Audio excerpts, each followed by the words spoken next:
The forgotten town of Graywick. Welcome back to the channel. Folks, tonight, we're diving into a chilling tale about a place that's been scrubbed from maps and memories alike. Graywick, a ghost town buried deep in the Colorado Rockies. Officially, it was abandoned after catastrophic mining accidents in the 1950s. But the truth is far stranger and darker than the history books let on. What I'm about to share comes from old journals, whispered survivor accounts, and a personal investigation that still haunts my dreams. So dim the lights, pull up a blanket, and brace yourself for the story of Graywick. It all started with a cryptic YouTube comment left on one of my videos. A hiker named Carter Langley claimed he'd stumbled across Graywick while trekking through the Rockies. He described an eerie feeling, like the town was still alive, watching him. A week later, Carter vanished. No trace, no leads, just gone. That was enough to hook me. I dug into whatever I could find. Faded maps, obscure local legends, dusty mining records, and hush stories from nearby towns. Most folks I spoke to in Glen Haven, the closest settlement, refused to even say the name Graywick.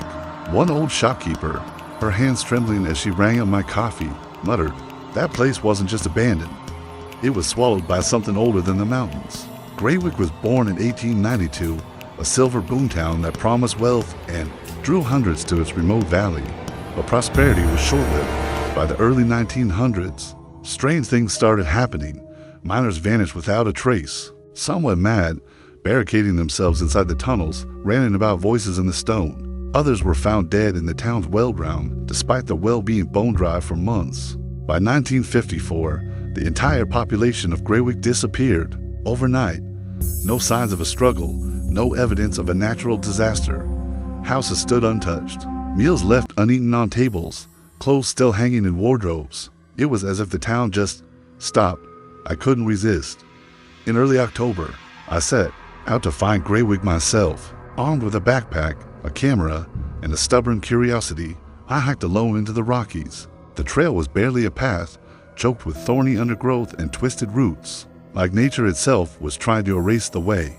The forest was unnervingly silent. No birds, no wind, just the crunch of my boots on dead leaves. After hours of trudging, I reached the town's edge. Graywick emerged from the mist like a mirage. Crumbling wooden buildings, their paint long peeled away, rusted signs swaying on creaking hinges, shattered windows glinting like broken teeth. But what hit me hardest was the stillness. It wasn't just quiet, it felt heavy, like the air was pressing down on me, cold and alive. I set up my camera and started exploring.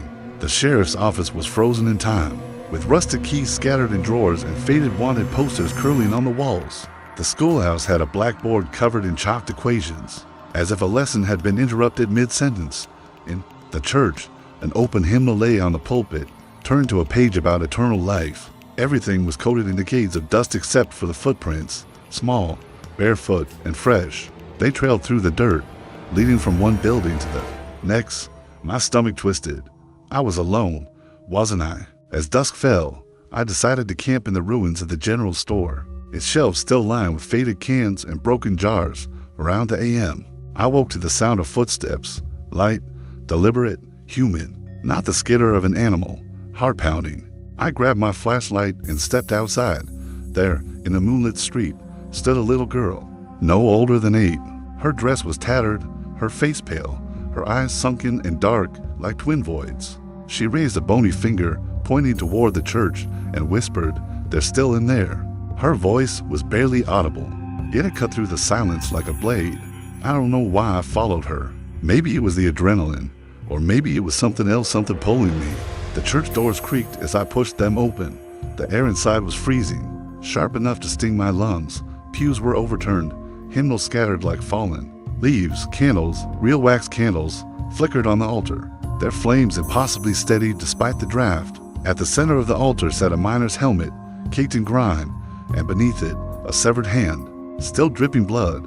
I stumbled back, my flashlight shaking in my grip. I turned to the girl, but she was gone. Her voice echoed in the empty.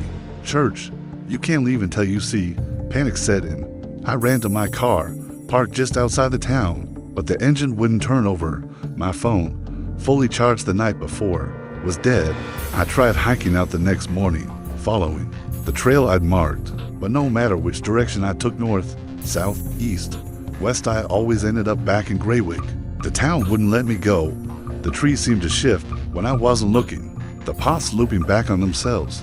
By the second day, I was exhausted, my water running low, my nerves frayed. That's when the voices started. They came from beneath the ground, soft whispers at first, like wind through dry grass. Then they grew louder, angrier, until they were screams, raw and desperate, clawing at my sanity. I traced the sounds to the old mine shaft on the edge of town. Its entrance boarded up with splintered planks. Something was pounding from the other side, a relentless thudding, like fists hammering against a sealed coffin. I didn't dare touch the boards. Instead, I backed away, my heart racing, and returned to the church, hoping for answers. That night, I didn't sleep. I couldn't. The air grew heavier, the shadows darker. Around midnight, I heard singing faint, discordant hymns drifting. From nowhere, I clutched my flashlight, its beam cutting through the gloom, but it revealed nothing. Then, just as I thought I was losing my mind, I saw them.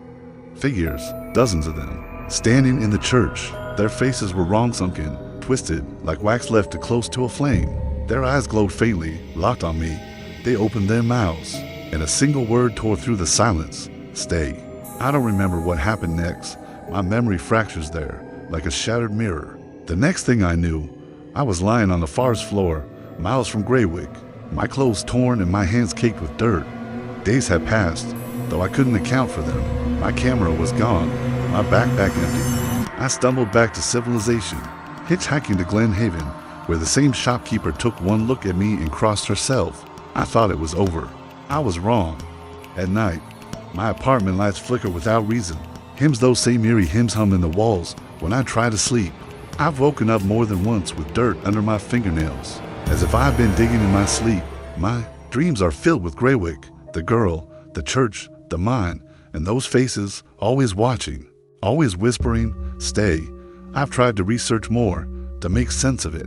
Old records mention a cult in Graywick, one that worships something. They found in the mines not silver, but something older, something alive. The disappearances, the madness, the vanishings, they weren't accidents, they were offerings. The town didn't die. It was claimed, and whatever claimed it is still there, waiting. Graywick isn't just a ghost town. It's a trap, a wound, in the earth that never healed. If you ever find yourself in the Rockies and stumble across a path that feels wrong, turn back. Don't follow the footprints. Don't listen to the voices.